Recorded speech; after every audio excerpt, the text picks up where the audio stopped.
സഹോദരന്മാരെ, ഇന്നലെ ബഹുമാനപ്പെട്ട കാന്തപുരം ഉസ്താദ് കോഴിക്കോട് നടന്ന സമസ്തയുടെ 101ാം സ്ഥാപക ദിനത്തിനോടനുബന്ധിച്ച് നടന്ന പരിപാടിയിൽ വിതുമ്പിക്കൊണ്ട് ഒരു കാര്യം പറഞ്ഞു. അദ്ദേഹം പറഞ്ഞത്, എന്നെ സമസ്തയിലേക്ക് കൈപിടിച്ചു കൊണ്ടുവന്നത് ഇ കെ ഉസ്താദാണ്. അതിനുശേഷം എന്നെയും ഇ കെ ഉസ്താദിനെയും ചില ശക്തികൾ തെറ്റിപ്പിക്കാൻ വേണ്ടി ശ്രമങ്ങൾ നടത്തി, തെറ്റിപ്പിച്ച് എന്നൊക്കെ അതിനെക്കുറിച്ചിട്ടുള്ള കാര്യങ്ങളാണ് പറഞ്ഞത്.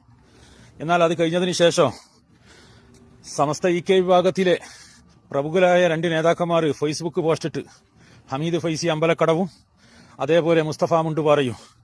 അതിൽ അവരും പറയുന്നുണ്ട് ഇതേ ആശങ്ക. ഹമീദ് ഫൈസി പറയുന്നത്, ഞാൻ 50 വർഷത്തോളമായി സമസ്തയുടെ പോഷക സംഘടനയിൽ നേതൃസ്ഥാനത്ത് നിർവഹിക്കുന്നു. എനിക്കും ഇതേ അനുഭവങ്ങൾ ഇപ്പോൾ ഈ നടന്നുകൊണ്ടേയിരിക്കുന്നതിലും ചില ഛിദ്രശക്തികൾ ഇടപെടലുകൾ നടത്തുന്നുണ്ട് എന്നാണ് ആര് പറഞ്ഞ ഹമീദ് ഫൈസിയും അതുപോലെ തന്നെ മുസ്തഫ മുണ്ടുപാറയും പറഞ്ഞ്. ഇതിലൊന്നും എന്ത് ചെയ്യണ്ട, ഛിദ്രശക്തികൾ മറ്റേ ശക്തികളൊന്നും പറഞ്ഞു വെക്കേണ്ട ആവശ്യമില്ല. ഈ ലീഗുകാരുടെ കുത്തിത്തിരിപ്പാണ് ഈ സമസ്തയെ രണ്ടാക്കി മാറ്റാനുണ്ടായ കാരണം. അവരിപ്പോ ഉള്ള ഇ കെ വിഭാഗം സമസ്തയെയും രണ്ടാക്കി മാറ്റാനുള്ള പരിശ്രമത്തിലാണ് അവർ നടക്കുന്നത്. അതിന് നിങ്ങൾക്ക് തിരിയണമെങ്കിൽ അവരെ സംബന്ധിച്ചിടത്തോളം അവർക്ക് രാഷ്ട്രീയ മുതലെടുപ്പ് മാത്രമാണ്. അവർക്ക് മതവുമായിട്ട് ബന്ധമില്ല. ലീഗുകാർക്ക് മതത്തിന്റെ ഇതിലെന്ത് ചെയ്യും, ഞാൻ സാധാരണഗതിയിൽ പറയുന്നത് പോലെ മതത്തിന്റെ ചാരത്ത് നിന്നിട്ട് വളരുക, അതിൽ നിന്ന് ലാഭം കൊയ്യുക. എന്നാൽ മതസംഘടനകളെ പരസ്പരം തമ്മിലടിപ്പിച്ച് അവർക്ക് എന്ത് ചെയ്യുക, അതിൽ നിന്ന് കിട്ടുന്ന എന്താ പറയുക ആനുകൂല്യങ്ങൾ നേടിയെടുക്കുക. ഇപ്പൊ നിങ്ങൾ കാണുന്നില്ലേ, ഇപ്പോ വർഷങ്ങളായി ഈ മുസ്ലിം ലീഗ് ഉണ്ടാകുന്നതിന് മുമ്പ് സമസ്ത ഉണ്ടായിട്ടുണ്ട്. എന്നാൽ അതേപോലെ ആ കാലഘട്ടം മുതലല്ലേ ഈ ഇ കെ വിഭാഗം സമസ്ത എന്ന് പറയുന്നത് മുസ്ലിം ലീഗിനോട് ചാർന്ന് പ്രവർത്തിക്കുന്ന ഒരു വിഭാഗമാണ്. എല്ലാ നാട്ടിലും അവരെന്ത് പറഞ്ഞു കഴിഞ്ഞാലും, രാഷ്ട്രീയം ഇല്ല എന്നുള്ള പറഞ്ഞു കഴിഞ്ഞാലും അവർ ചാർന്ന് നിന്ന് പ്രവർത്തിക്കുന്ന വിഭാഗമാണ്. എന്നാൽ അതിന്റെ മറവിൽ മറ്റുള്ളവരെല്ലാം എന്ത് ചെയ്ത് അടിച്ചൊതുക്കാൻ വേണ്ടി ശ്രമിച്ച് ഈ ലീഗുകാരാണ് ഇത് ശ്രമിക്കുന്നത്. അങ്ങനെ ഇപ്പം കണ്ടിടാ, ഇപ്പം ഈ കാന്തപുരം വിഭാഗവുമായിട്ട് ലീഗ് നേതാക്കന്മാരെടുത്ത് ഇന്ന് വരെ കയറിപ്പോകാത്ത സ്ഥാപനങ്ങളിലേക്ക് സ്ഥിരം കയറിപ്പോകാൻ വേണ്ടി തുടങ്ങി. അവരെ പരിപാടിയിലേക്ക് ക്ഷണിച്ചാൽ വരാത്തവർ ഇന്നെന്ത് ചെയ്യുന്നു, ക്ഷണിക്കേണ്ട താമസം ഉടനെ ആടെത്തുന്നു. അതെന്നാണ് ഇവർക്ക് രാഷ്ട്രീയ ലാഭമാണ്. അതുകൊണ്ട് തന്നെ ഈ മുസ്തഫ മുണ്ടുപാറ പറഞ്ഞതുപോലെ, അല്ലെങ്കിൽ ഹമീദ് ഫൈസി പറഞ്ഞതുപോലെ, ഈ സമസ്തയിലുള്ള താഴെക്കടയിലെടുക്കുന്ന സാധാരണ പ്രവർത്തകന്മാർ മുഴുവനും ആഗ്രഹിക്കുന്നത് ഇത് രണ്ടും യോജിക്കാൻ വേണ്ടിയിട്ടാണ്. ഇത് യോജിക്കണമെങ്കിൽ ഒറ്റൊരു കാര്യം ചെയ്താൽ മതി, മറ്റുള്ളൊന്നും കൂടുതലൊന്നും ചിന്തിക്കണ്ട. ഈ ലീഗുകാരെ അടുപ്പിക്കാണ്ടിരിക്കുക.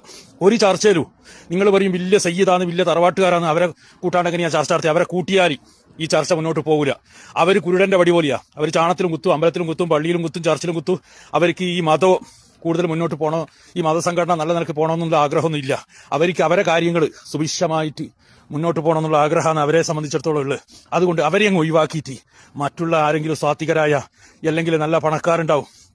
പണ്ട് കല്ലട്ര അവരുടെ പേരൊക്കെ ഓർമ്മയില്ല, കാസർകോട്ടുള്ള ഒരു മനുഷ്യൻ പണ്ട് ഇത് ശ്രമിച്ചിട്ടുണ്ട്. അതേപോലത്തെ ആൾക്കാരെ കൂട്ടിയിരുത്തി ചർച്ച നടത്തിയിട്ട് ഇതൊന്ന് യോജിക്കണമെന്ന് ആഗ്രഹിക്കുന്നവരാണ് കേരളത്തിലെ എല്ലാ സുന്നി വിഭാഗങ്ങളും. അതിന്റെ ഭാഗമായിട്ടാണ് ഹമീദ് ഫൈസിയുടെയും അതേപോലെ മുസ്തഫ മുണ്ടുപാറയുടെ എല്ലാം ഈ ഫേസ്ബുക്ക് പോസ്റ്റ് നമുക്ക് വായിച്ചെടുക്കാൻ വേണ്ടി പറ്റുക. ഇനി ഇപ്പം വരൂ, ലീഗിന് കൊയലൂത്ത് നടത്തുന്ന ചില കൊട്ടാര പണ്ഡിതന്മാരുണ്ടല്ലോ, അവരിനി വരും ഇതിൽ കുത്തിത്തിരിപ്പുമായിട്ട്. ആര്, അബ്ദുൽ സമദ് പൂക്കൂട്ടൂരിനെ പോലെ, നാസർ ഫൈസി കൂടത്തായിയെ പോലെ, അതേപോലെ മറ്റേ നദവി ഉണ്ടല്ലോ, വഹാബുദ്ദീൻ നദവി കൂരിയാട്, അദ്ദേഹം ഇനി വരാൻ സാധ്യതയുണ്ട് ഇതിൽ കുത്തിത്തിരിപ്പുമായിട്ട് വരാൻ. അവർ ലീഗിന് വേണ്ടിയിട്ട് പണിയെടുക്കുന്ന കൊട്ടാര പണ്ഡിതന്മാരാണ്.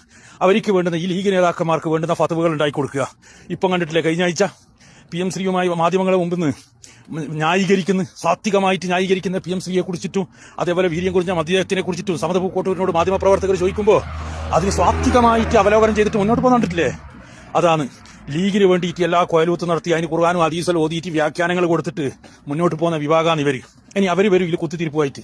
ആ കുത്തിത്തിരിപ്പിനൊന്നും പൊതുസമൂഹമോ നേതൃത്വമോ നിൽക്കാതെ കൃത്യമായ രീതിയിൽ ഈ 2 വിഭാഗവും യോജിച്ചിട്ട്, സുന്നി പ്രസ്ഥാനങ്ങൾ യോജിച്ചിട്ട് മുന്നോട്ട് പോകാനുള്ള ശ്രമങ്ങൾ നടക്കട്ടെ. അതിന് നേതൃത്വം നൽകുന്നുണ്ട് എന്ന് പറയപ്പെടുന്ന ബഹുമാനപ്പെട്ട കാസർകോട്ടുള്ള കുമ്പോൽത്തങ്ങൾ, അവരുടെ നേതൃത്വത്തിൽ ചർച്ച നടക്കുന്നുണ്ട് എന്ന് പറയപ്പെടുന്നു. ആ ചർച്ചയിലും കുത്തിത്തിരിപ്പുണ്ടാക്കാൻ വേണ്ടിയിട്ട് ഈ ലീഗ് ശക്തികൾ ഇടപെടും. അതിനെല്ലാം കരുതി മുന്നോട്ട് പോകാൻ നേതാക്കന്മാർക്കും അതേപോലെ ആ ഉൾക്കൊള്ളാൻ ഈ പ്രസ്ഥാനത്തെ സുന്നത്തിയമായത്തിനെ ഇഷ്ടപ്പെടുന്ന പ്രവർത്തകന്മാർക്കും സാധിക്കട്ടെ എന്ന് ആശംസിക്കുന്നു.